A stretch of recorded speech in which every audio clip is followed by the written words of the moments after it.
Wato duk yadda aka so a ƙaryata labarin wato coup da aka so a yi ma shugaban ƙasa wato juyin mulki kenan da sojoji suka zo su yi a ita ranar 'yancin kai wato 1st October, duk yadda aka so a ƙaryata labarin, duk yadda aka so a ɓoye labarin, duk yadda aka so a canza labarin, wannan labarin lallai sai ya tabbata kuma sai gaskiyar labari ya ci gaba da fitowa musamman duba da abubuwan da suke faruwa.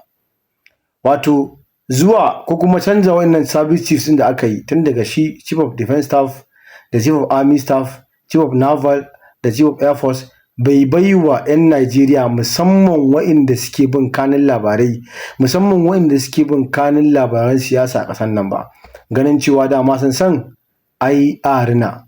ganin cewa fa dama akwai zarge-zarge, akwai labari mai ƙarfi akan maganar wato juyin mulki da aka so sojoji suka so su yi a ita wancan rana na farkon wannan wata kenan, inda labarin aka so a ɓoye shi amma ita gidan jaridar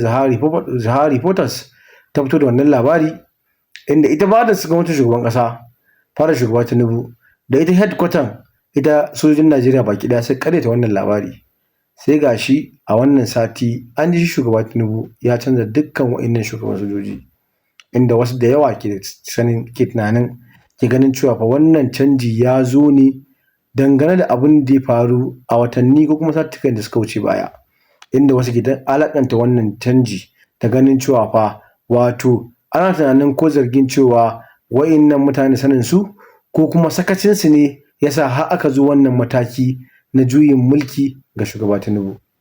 Wannan shi ne dalilin da ya sa aka yi musu wato canjin, aka sauke su daga ayyukansu aka naɗa sababbi. Wasu dai daga cikin 'yan Najeriya suna tunanin cewa lallai wannan shi ne maƙasudi ko kuma babban dalilin da ya sa aka yi wannan canji. To kuma dai yaya ne an yi wannan canji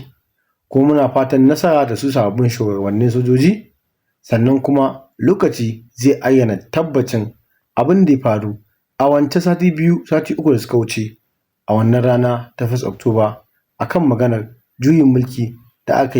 aka so a yi ma shugaba Tinubu shugaban Najeriya. Mun gode.